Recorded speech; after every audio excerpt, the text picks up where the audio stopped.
Ito ang Presidential Broadcast Service. Radyo Pilipinas. Radyo Publiko ng Bagong Pilipinas para sa Bagong Pilipino. Naghahatid ng mahalagang balita at impormasyon na uugnay ng pamahalaan sa sambayanan. Tulay sa himpapawid ng serbisyo publiko. Radyo Pilipinas. Radyo Publiko. Ang boses ng Pangulo sa Iloilo. Radyo Pilipinas. 585 AM. Oras mamenas 2:05 sa hapon. Mga labing ulihing hitabo, hibaluon, mga hangka at tubangon, mga bagay nga importante, aton ginahalungan, aton ginabantayan. Ululupod kita sa Bantay Banwa, Bantay Banwa, ang programa nga magatulong sa inyo sang labing ulihing nga balita, mga panugyan o kampanya para sa kayuhan sang tanan. Ikaw, ako, kita, Bantay Banwa.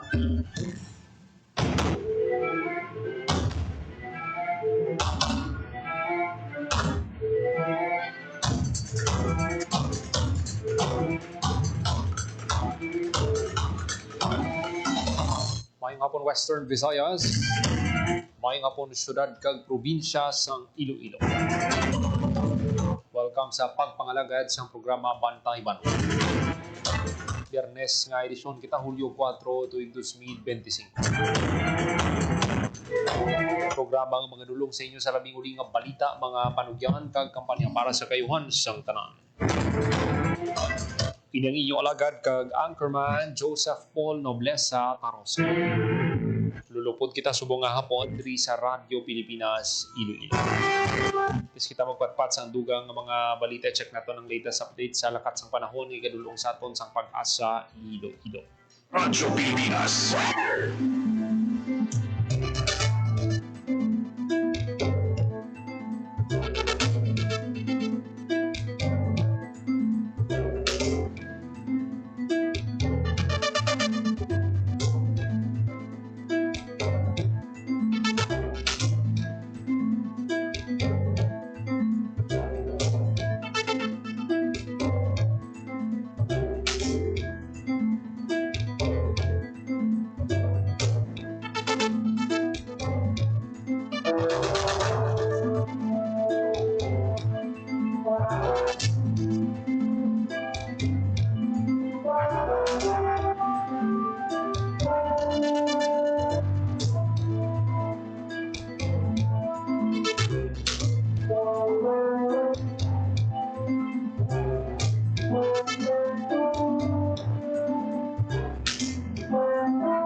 Magkaupod na ton sa piyak nga linya Pag-asa weather forecaster Leonor Silvestre. Ma'am, welcome sa Radyo Pilipinas.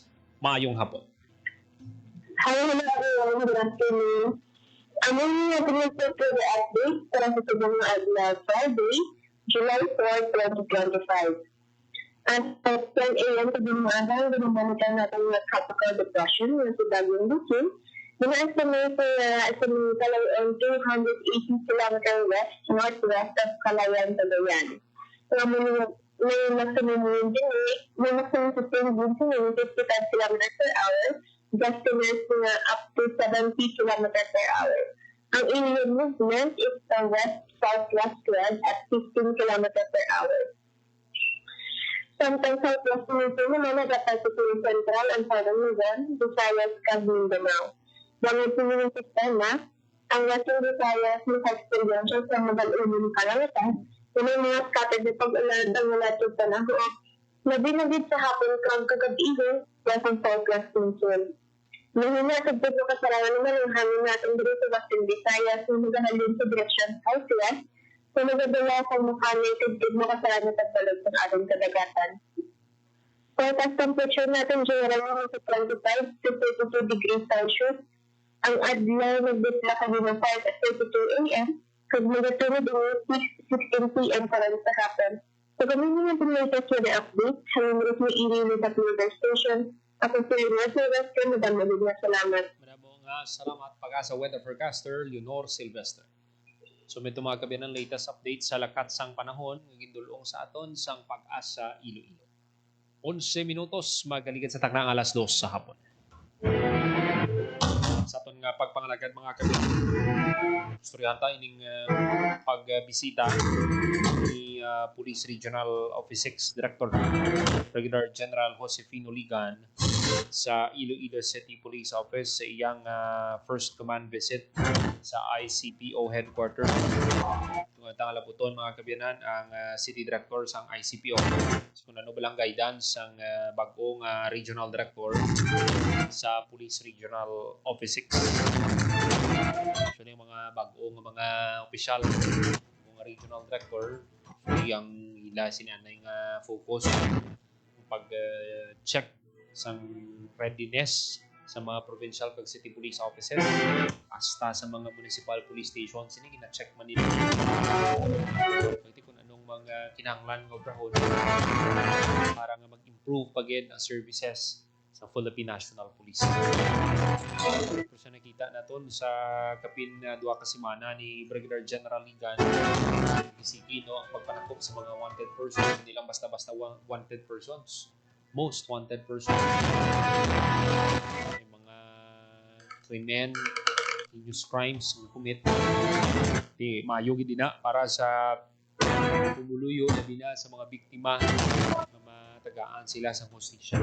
Amo nang commitment sang PRO6 na madakop ining mga may salabton sa layi. Hindi pagpasugtan sang PNP hindi matagaan hustisya ining mga biktima nila mga kabyanan.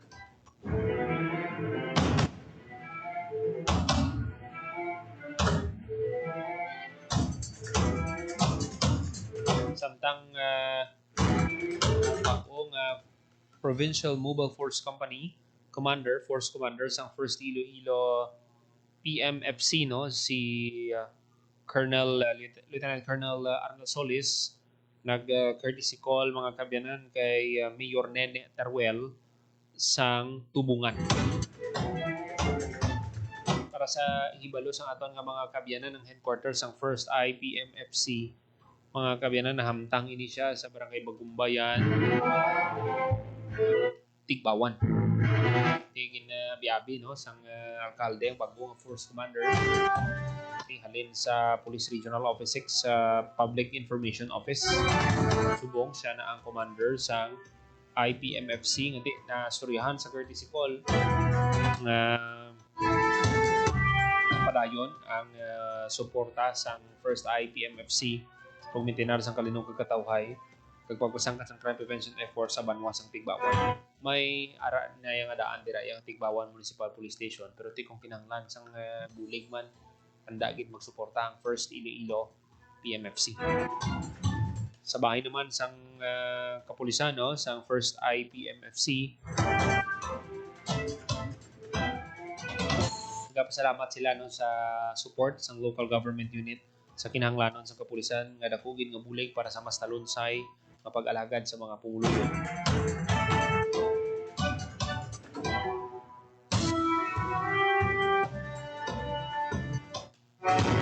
Mga kabyanan ining First Iloilo Provincial Mobile Force Company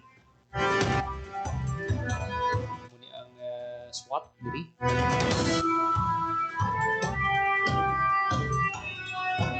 may mga iwat man ini sila nga mga checkpoint. Kita naton sa ilang Facebook, no, regular ang ilang conduct nga checkpoint to ensure nati may sa may nagadala sang kontrabando sa mga nagabiyahe, mga kabyan. At the same time, may police visibility man nga ginakandak ang aton nga First Iloilo Provincial Mobile Force Company sa mga strategic areas. Ini nga pag-conduct sa checkpoint aims to prevent the occurrence of crime and ensure public safety and security. 15 minutos makaligid sa taknang 2:00 sa hapon.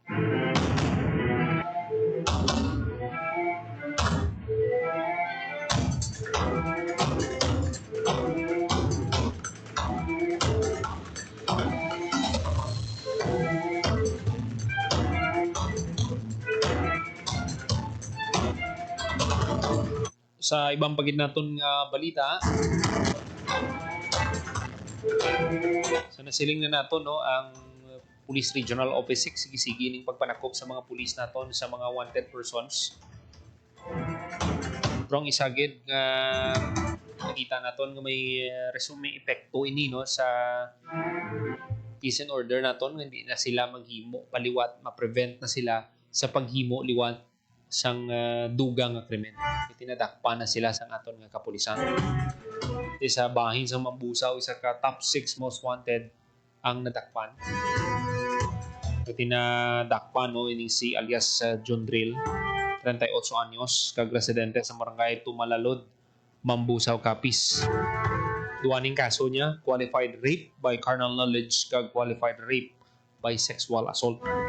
Can you imagine kung wala ni nadakop ining suspect?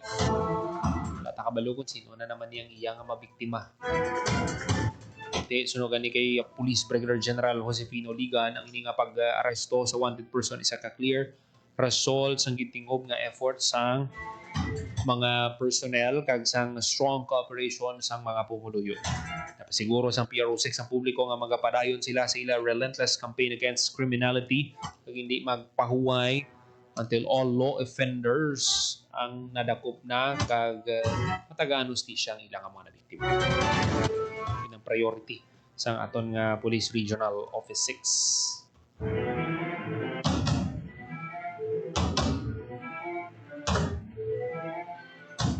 Mga kabyanan, sa bahin naman sa Bacolod City Police Office, pag-uno ang mayor sa Bacolod City, si Mayor Greg Casatayan. Nagpadulong ini siya sa Bacolod City Police Office. Kag gin-check dayon ang operational readiness sa BCPO, no? Ang nagapamuno dira sa BCPO si Colonel Joris T. Coronica, ang ilang city director.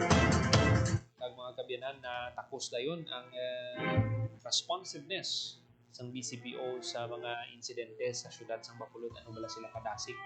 Pwede bilan nyo man ang programa sang bagong hepe sang Philippine National Police, Police General Nicolas Torre III, na dapat sa sulod sang 5 minuto ara dayon ang ara dayon ng pulis kada nga mag-respond. Mismo si Mayor Casataya hatag sang 2 ka lugar sa Bacolod nga respondihan sang kapulisan. Muni ang sa Barangay Tapuling kag Barangay Banago. Sa pagpili sang alkalde sang lugar, madinalago naman nga naka-respond ang kapulisan. Kung sa sulod lang sang 5 minuto, less than 5 minutes, ara dayon nakapadulong, naka-respond ang kapulisan. Nabiabi sang alkalde kag sa Police Regional Office 6 Negros Island Region, Brigadier General Arnold Ibay ang ginpakita nga kahandaan sa BCPO sa pagresponde sa mga nadakugid nga bagay para magsaka ang kumpiyansa sa mga pumuluyo sa kapulisan. Ipasiguro naman sa alkalde ang bugos ng suporta sa local government unit sa BCPO.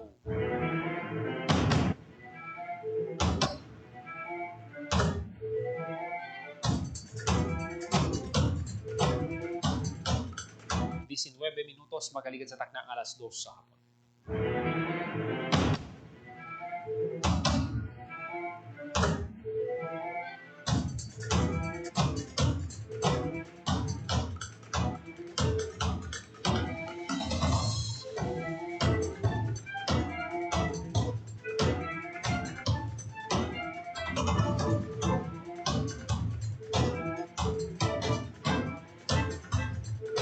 Maghahatag lang kita sa pila ka mga pahanumdum sa aton nga pagbalik. Dugang nga mga balita aton nga patpaton sa programa Bantay Banwa.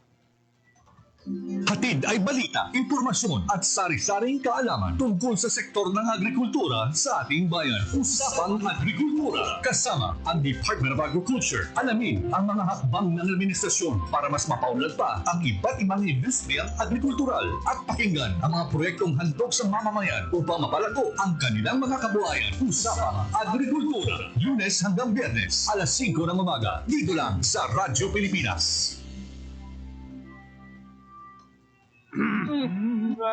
Game, 1, 2, and... Paduhon, balikat ulo, itapuetan, may mga susus. Huwag mong titigan ang hindi sa'yo at maging disenteng tao. Pare, ang catcalling ay isang uri ng sexual harassment. Di biro ang sexual harassment at di nakakamacho ang pang-aabuso. Isang paalala mula sa Philippine Commission on Women at panghimpilang ito. Time to celebrate kulturang Pinoy. Tradisyon, musika, sining, literatura at iba pa. Anything and everything fun and Filipino. Ito ang Pinoy Kultura.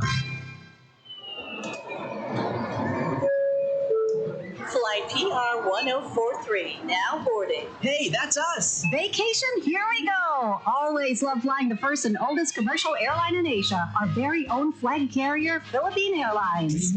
Of love, we're cruising at high altitudes. Did you know this track was specifically made for Philippine Airlines back in the 70s?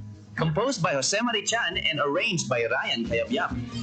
Closer to heaven, we're 30,000 feet. Brings back good old memories, at the same time, creating new ones with a new generation. Oo, ang ganda pa naman ng kanta. Leave all your worries as we soar over the clouds. I don't know about you, but I always feel a sense of pride every time I see our flag carrier on airports or up flying high in the sky. We'll be shooting stars through time and space.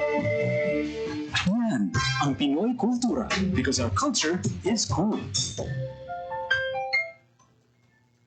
Banta sa kalusugan na dala ng COVID-19 ay seryosong binabantayan. Pero huwag kalimutan ang ibang sakit na sanhi ng baha at pag-ulan. Dengue. Dahil sa pag-ulan, maraming mga areas na umiipon yung water. Leptospirosis dito sa Pilipinas, very common sa atin ang pagbaha. Ugaling maging malinis sa katawan at malinis sa kapaligiran.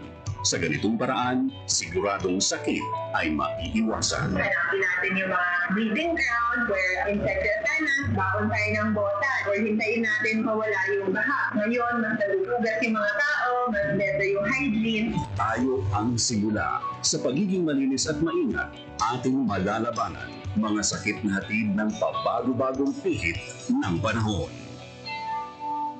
Isang paalala mula sa Radyo Pilipinas. Ang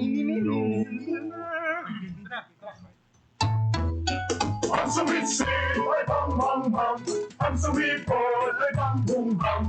Ang babae sa lansangan, huwag irita kundi lamang. Pare, ang catcalling ay isang uri ng sexual harassment. Di biro ang sexual harassment at di nakakamacho ang pang-aabuso. Huwag irita kundi lamang. Isang paalala mula sa Philippine Commission on Women at panghimpilang ito. This is a public service announcement. Isang paalala mula sa National Telecommunications Commission, National Capital Region o NTC-NCR. Ang kanilang Oplan Contra Tax Scams. Oplan Contra Tax Scams. Binabalaan ng publiko na sakaling kayo ay makatanggap ng kakaibang text messages sa mga di kilalang numero o di kaya ay mga text messages na may kahina-hinalang mga link. Huwag pansinin, huwag pindutin, huwag i-click ang link. Huwag i-click ang link. Ipagbigay alam agad sa NTC website ntc.gov.ph o kaya isumulat sa kanilang email na contratextscam@gmail.com. Sa mga panahong ito, huwag padaya, maging wais na magla. Makibahagi sa Oplan Contra Tax Scam. This is a public service announcement. Public service announcement from PBS, Presidential Broadcast Service, and Radyo Pilipinas. For 53 years, the people suffered from heartless communist terrorists who killed thousands and are killing thousands more. They destroyed families, our youth, and their dreams. There should be accountability for human rights abuses and ISL violations. Our people have had enough of this senseless violence. Thousands have already surrendered. For genuine peace and development. Together, victory will be ours. Sana'y tiyakin ng mga magulang kung maipanganak akong malusog. Kumain si nanay ng masustansyang vitamin A panlaban sa infeksyon. Para din sa mata, balat, bumbunan at mga buto. Ayon, pagpabuhay ng dugo at muscles. Ayodin, pag-iwas sa komplikasyon at pagiging abnormal. Importante din ang check-up kay doktor. Kasi healthy nanay, ganda buhay.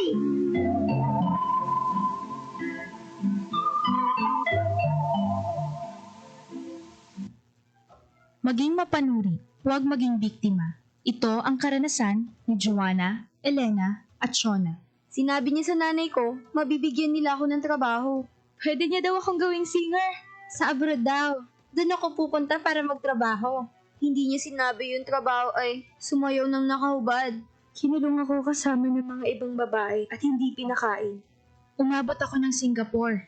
Pinilit naman ako makipagtalik sa mga foreigners. Doon ako nabuntis. 15 years old lang ako noon.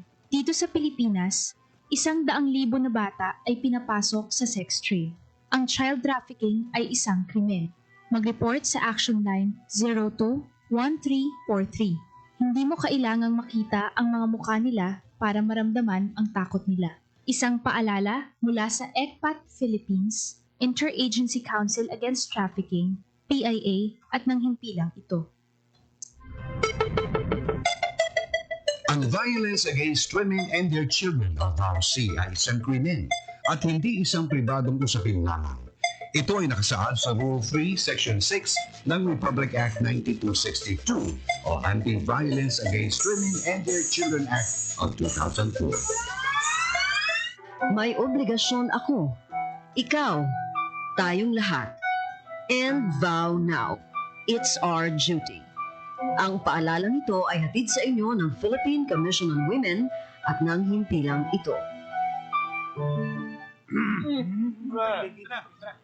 Chong, pasikot-sikot, mga manong sa labas. Magtigil at gumalang, kaya ikaw sa nakabibig, kundi maganda ang lalabas. Pare, ang catcalling ay isang uri ng sexual harassment. Di biro ang sexual harassment at di nakakamacho ang pang-aabuso. Kaya ikaw sa nakabibig, kundi maganda ang lalabas. Isang paalala mula sa Philippine Commission on Women at ng himpilang ito.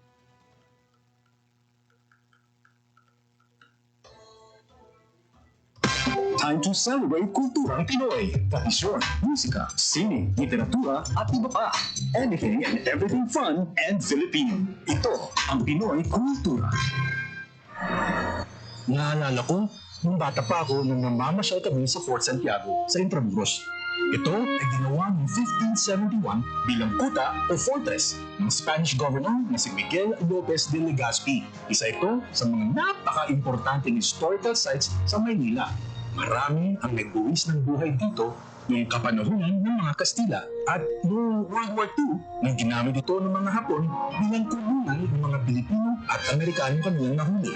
Ang ating national hero na si Jose Rizal ay nakulong din sa Fort Santiago bago siya naging martir sa Bagong Bayan. Ang Fort Santiago ay sinimulang i-restore noong 1953 pagkatapos nitong magtamo ng pagkasira noong Second World War. Ang Fort Santiago ay gawa sa bato na galing sa bulkan na tinipag sa present-day Guadalupe Viejo sa Makati. Ngayon, ito ay naglalaman ng iba't ibang memorabilia ni Jose Rizal at isang napakagandang pasyalan ng buong pamilya. Tara na at ating lalawin! Yan ang Pinoy Kultura because our culture is cool. Time to celebrate kulturang Pinoy. Tradisyon, musika, sining, literatura, at iba pa. Anything and everything fun and Filipino. Ito ang Pinoy Kultura. Ang abacada, sounds that make up Tagalog words, pagbigkas at pagsulat ng mga titik o letra sa Tagalog, the basis for our national language. Steam It, Panahon TV, Tagalog Lang, Metro Scene, and Wiki dig into its evolution. Records start with the baybayin, the alphabet used by the early Filipinos in the 1600s. From the Tagalog root word baybay, meaning to spell, baybayin was apparently derived and influenced by Indic and Javanese scripts. There was also the alibata. Paul Rodriguez Versosa named that in 1914. Was based on the Arabic alphabet from the Maguindanao Moros, but was modified when the Spanish came. The Spanish introduced the Latin and Spanish alphabet called abecedario, the original alphabet of the Catholic-sized Filipinos. You could say the Romanized version of baybayin. Then the Americans came and introduced the English language and its 26-letter alphabet. Because there was fear of losing the abecedario, the government ordered the adoption of a Tagalog-based national language. They also wanted a dictionary and grammar book. That's where writer and former Senator Lope K. Santos comes in. In 1939, he developed ang Balarila ng Wikang Pambansa. Abacada became the national alphabet from 1940 to 1976. Noong 1976, ang Department of Education... Magaling sa takna alas 2 sa hapon, padayon kamo nga nagapamati diri sa Japon sa programa Bantay Banwa. Basta makaupod na ton sa piyak nga linya ang spokesperson sa Police Regional Office 6, si Police Major Lailin Sensil. Ma'am, welcome sa Radyo Pilipinas. Mayong hapon. Mayong hapon man, Sir Paul. Mayong hapon man sa inyo mga kapitangati. Ma'am, sa nakaligad nga inadlaw, no? Nagpadulong si Brigadier General Josefino Ligan, Regional Director sa PRO 6 sa mga city kag provincial police offices diri sa aton sa Western Visayas. Kag kahapon ginpadulungan niya ang Iloilo City Police Office, ma'am. Kamusta ang nangin command visit ni Brigadier General Ligan sa ICPO? Ano man ang naging resulta sa command visit ni sa ating Regional Director, Police Brigadier General Josefino Ligan sa ICPO kahapon. During the visit, lagi na-emphasize sa gihapon ining aton three leadership pillars na naka-angkol dinikit sa kay Chief PNP, sa kay Police General Nicolas Torres. So dito, lagi na-emphasize sa gihapon ang madasig nato nga pagresponde sa paghatag serbisyo sa kapulisan. Nag-conduct naman kita kahapon, Sir Paul, dito sa aton yun yung 5-minute police response time. Kag nakita natin nga si ICPO, ready na sila maghatag serbisyo sa pamuluyo sa syudad, maka-respond na sila sa sunod sa 5 minuto. So, ang aton mga activities, ang simulation exercise naton, padayon na ini naton nga ginahimo para na kung may mga problema, pabala kita, Sir Paul, may mga gaps na kita nga makita sa implementation sini, so aton matagaan sa importansya kag solusyon. So, ikaduha, naging stress kimo sa aton dito nga provincial director, ining accountability para sa aton nga mga personnel. Yagi kaya ginhambaling nga no bad deed habang ito go unpunished. Those who hear the face consequences. So, we gusto din natin nga sa aton mga kapulisan, mangin accountable kita sa aton mga actions. Kanina man siya, naka-angkol man sa program classic, ihapon atin na pandemic. Ito, yes, Sir Paul? Yes, ma'am. Proceed, ma'am. Iyaman yung lugar na dapat sa ating mga kapulisan, dapat ng serbisyo kita, ang hinahambal with a heart, Sir Paul. Okay. Ma'am, ang ICPO, no? Nakita natin nga umalin pa ni isang nag-visit si Police General Nicolas Torre, Chief ng Philippine National Police. Intakos man ang kahandaan sa ICPO sa 5-minute response. Kagti, wala pa sa sulod sa 5 minuto na respondihan man. Kagti, subong, may kahapon, may CIMEX man naging conduct ang regional director mismo sa PRO 6. Kagti madasig man naging respondihan sa aton nga kapulisan dira sa ICPO. Oo, Sir Paul. So, padayon, ini aton sa mga simulation exercise. Kaya siling gani na sa nangiligat ng atong regional director, ang atong gani pala nga mga athletes, nabisan nga na sila, pero sige pa nila nga pag-practice, susubong man kita tingi hasta nga ma-enhance pagit naton ang paghatag sa naton na serbisyo sa mga pumuluyo.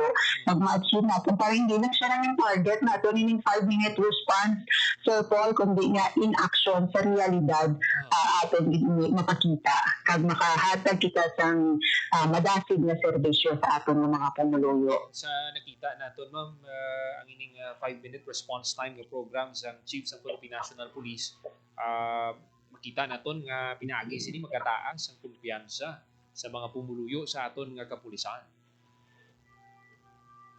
Sir Paul, no, kahit makahatag dayon kita sang serbisyo nga ibagi na kinahanglan sa tion na emerhensya kag kinahanglan sila sa kapulisan. Kag na isa man sa gin-emphasize ang aton ni Regional Director Brigadier General Ligan ang integridad ba. So ano ka importante bilang isa ka pulis nga dapat sa pagtrabaho dapat may integridad gid kita kag disiplina. Oo, no, amo ginang isa pa din sa aton nga ginastress sa aton nga regional director kay dapat kita man nga mga kapulisan maging ehemplo man kita sang na may nag-servisyo kita nga may dignidad, with integrity, kag mga accountable kita sa aton na mga actions. Bago ganyan sa aton na the uniform na nag-wear kita sini, para na sa aton yung uniform ang accountability. So, hinahambal yung sa aton na mga kapulisan na let's do the right thing. Na magsabihambal niya, walang mawawala kapag gumagawa tayo ng tama. So, ano hinahambal sa aton ng regional director. Okay. Ma'am, balikan ko lang gamay no, sa 5-minute response time. So, sa pagbisita ni Brigadier General Ligan, ining 5-minute response time sang ICPO, mambal naton plastado na kag makita naton ano gid efficient gid ang pagresponde sang aton nga mga kapulisan diri sa syudad sang Iloilo. Sir Paul, ready na yung maghahatag sang mag-response sa mga kinahanglan sila sa aton nga mga pumuluyo sa sulod sang 5 minuto, Sir Paul. Ready na si ICPO. Okay. Lastly, Major Sensil, ma'am, ang imong mensahe panawagan sa publiko. Pamisig hapon, nagapadayon gid Sir Paul nga, nagapasalamat kid mo sa aton mga pumuluyo sa ilapadayon nga pagsuporta sa aton nga mga kapulisan. So sa sinigap ang bago nga programa sa aton nga Chief PNP, kaya ang ining paggamit natin bala sang 911. Sir Paul, ginaano natin ng aton ng mga community nga kung may sila nagdaganang sa assistance, so mag-dial sa 911. Kay is very, aside sa mga hotlines na existing na natin, so ang 911 centralized din siya, no?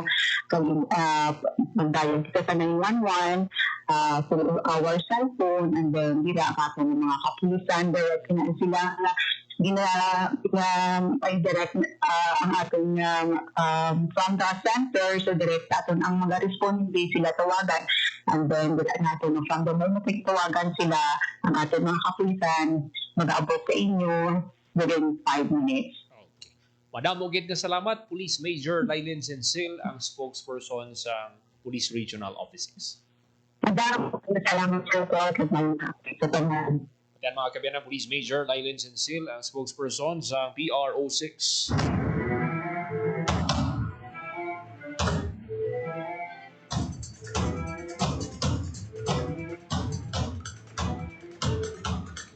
Muning ginambal ni General Torre na mga pumuluyo naton, hindi nyo na pagpangitaon ang mga pulis sa presinto.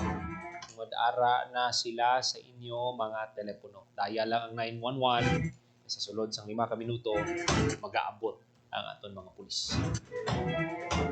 Pero may may mga kauturan kita bilang labutaw.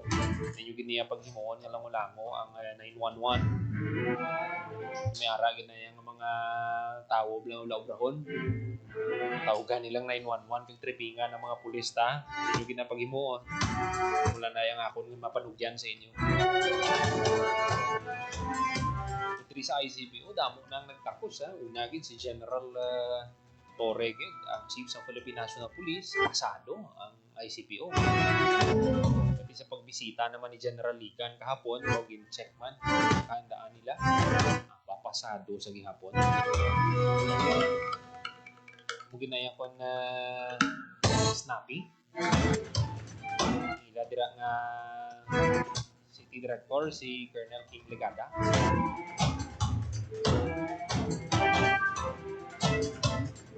Nesisidad gid mga kabyanan ang kadasig nga pagresponde, no? Dinadiri sa aton sa syudad sa Iloilo. Urban area nga daan ng syudad damo gidya sang negosyo, eskwelahan, mga establishmento pag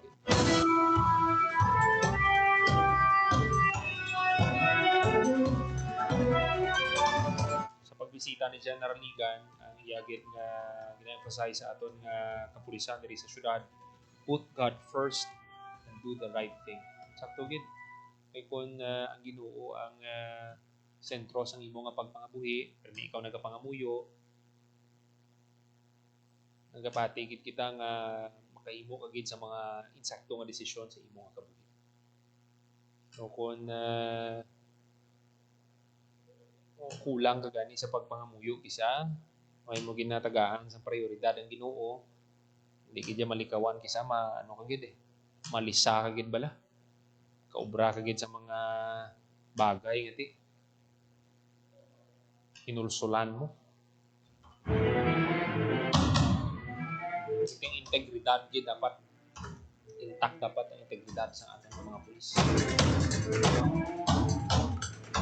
Yung guidance ni Brigadier General Jose Ligan sa kapulisan sa ICPO, ginapamunuan ni Police Colonel Kim Legada.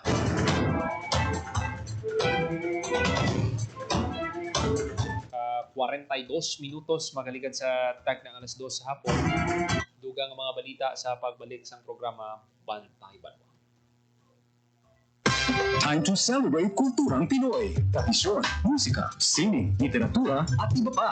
Anything and everything fun and Filipino. Ito ang Pinoy Kultura.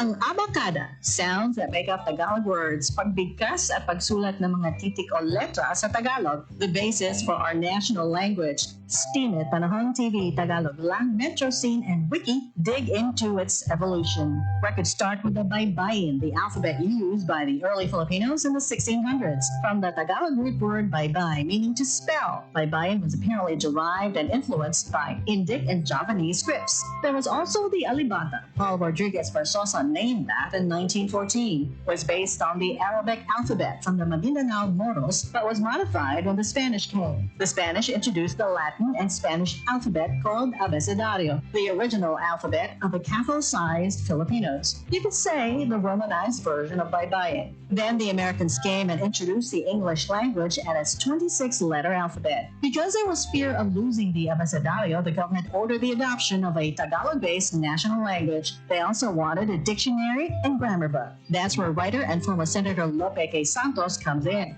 In 1939, he developed ang Balarila ng Wikang Pambansa. Abacada became the national alphabet from 1940 to 1976. Noong 1976, ang Department of Education, Culture, and Sports ay nag-issue ng revised alphabet. Dinagdag ang mga letrang C, CH, F, J, L, N, Q, R, R, V, X, at Z. They called it Enriched Alphabet or Pinagyamang Alpabeto. More tweaks follow, and in 1987, the Filipino alphabet was published yet again with 28 letters. What you'd recognize is our modern alphabet. 26 letters from the Latin alphabet and the Spanish N or Enye and NG or none.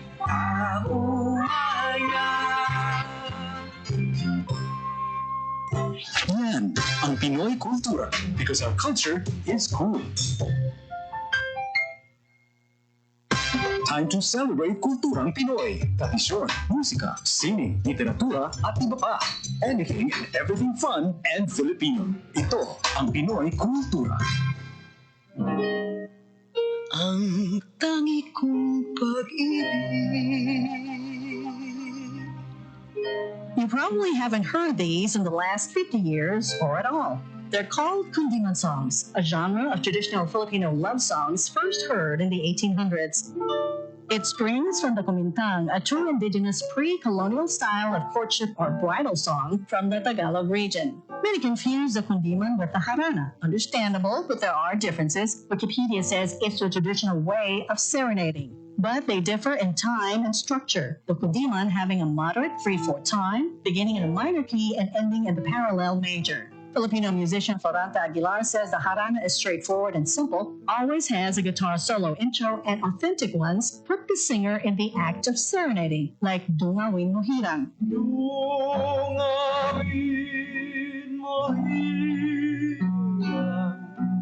He says a notable difference, it's fatalistic lyrics. Kaawa-awang tao or sitwasyon where the lyrics portray one's choices or actions make no difference because everything is left to fate.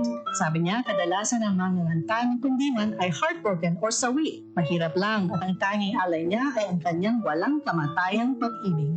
Is willing to suffer for his love, even die for it. As seen in the lyrics Jose Rizal wrote in his kundiman, ibubuhos namin ang dugot babaha, matubos nga lamang ang sa amang lupa, portraying his intense love for country. From its basic form, Filipino composers such as Francisco Santiago and Nicanor Abelardo put poetry to music and formalized the art song, the Western style of vocal music composition. More than half a century ago, they were popularized by the queens of kundiman, Conching Rosal, Silvia La Torre, and Atan Dalarama.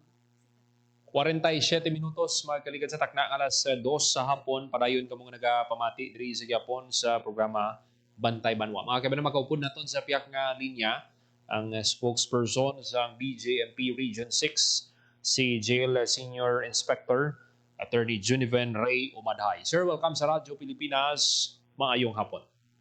Yes sir, good afternoon sa tanan kag sa mga especially sa mga nagapamati subong sa imong program sir. Sir, may luyag naton i-confirm may mga nabaton gid man ang BJMP sir nga BJMP 6 nga reklamo sa sining pila ka mga jail officers dira sa bahin sang BJMP Rojas City Jail Female Dormitory sir. Yes sir, actually just this morning we received complaints most especially coming from news platforms and social media and also sa isa ka press release from a news outlet that there were reports of complaints against the management ng Rojas City Jail Female Dorm.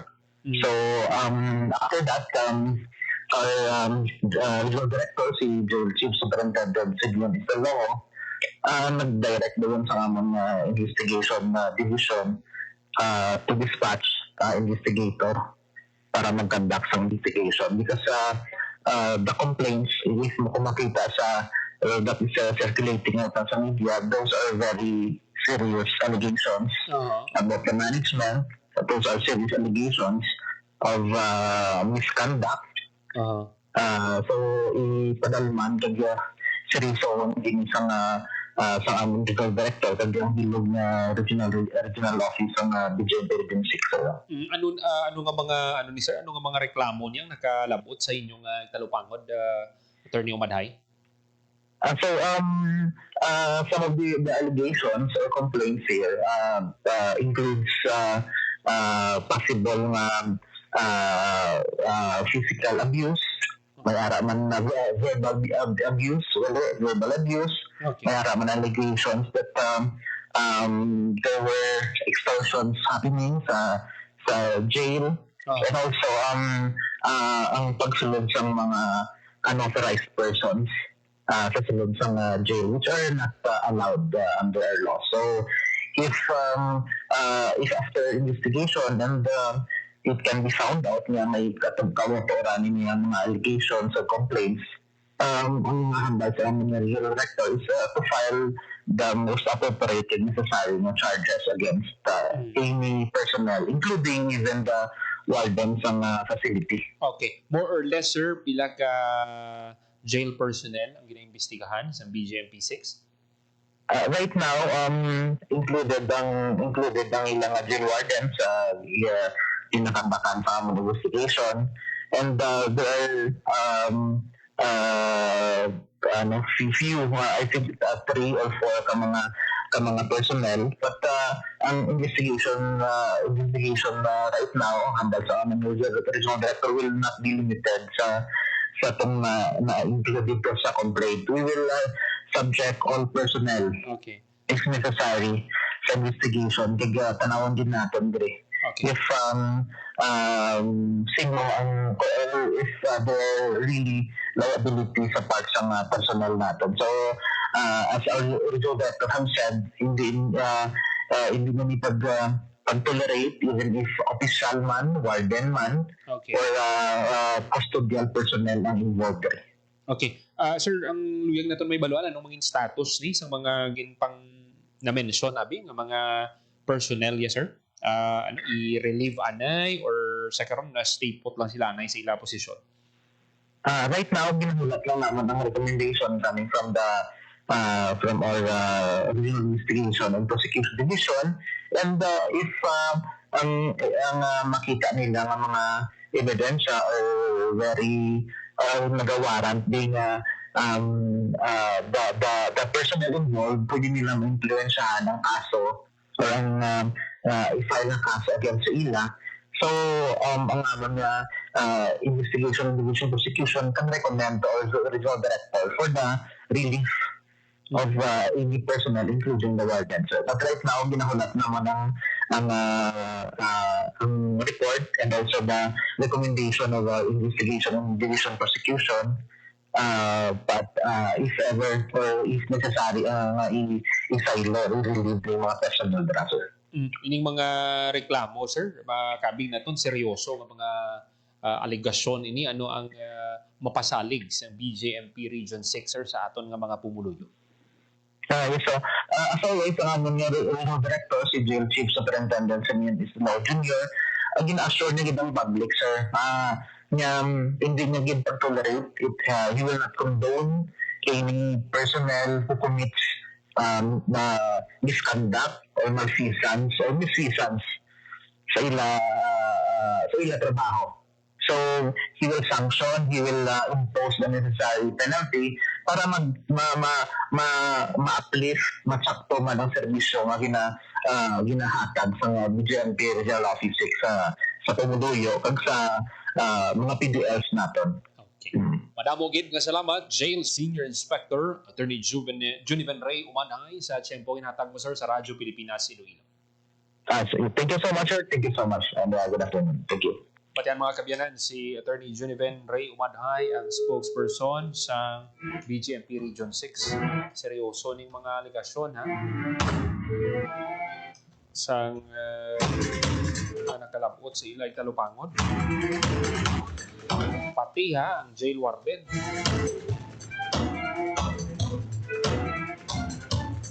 Pintasan sila, kinabuyayaw, tapos may mga extortion pa na nagakatabo.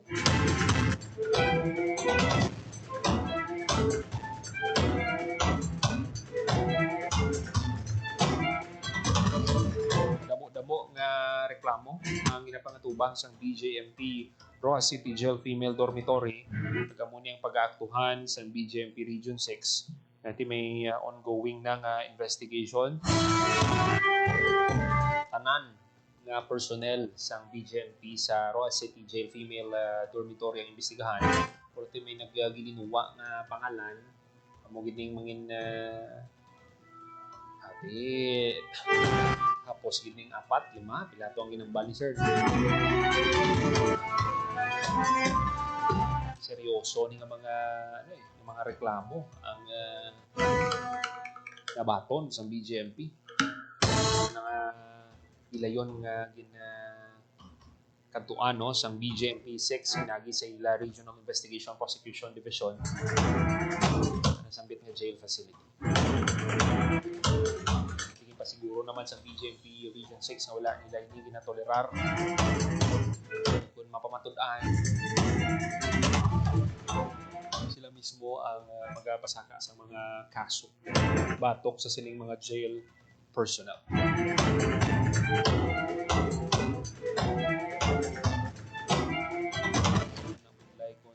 Nag-abusar daw kay mabot din yung time niya tukiban ginaya hindi astasan o matago na kaya may manugid ginaya basta pagpang-abuso mga kabyan bisan diin man opisina man ina establishmento kung may pagpang-abuso sa pamilya mo mismo o sa ulubrahan, sa eskwelahan basta may pagpang-abuso na reklamo din na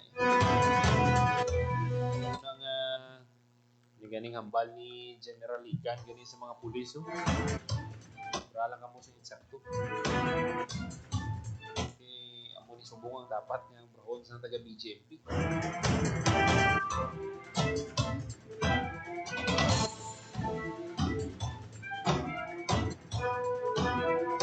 masunod nga adlaw tiwata nga baon ng mga development sina ng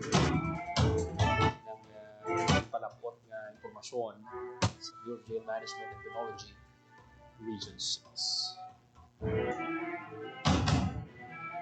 Mga kabiyanan ng iban pagit ng mga balita patpato na to sa masunod edisyon sa programa Bantay Man.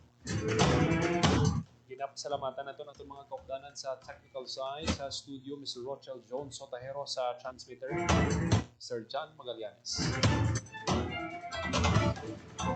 Para sa Bagong Pilipinas, Joseph Paul Noblesa, Tarosa, Radio Pilipinas, Radio Publiko. Inyo na ba ang mga labing isinga sa iba?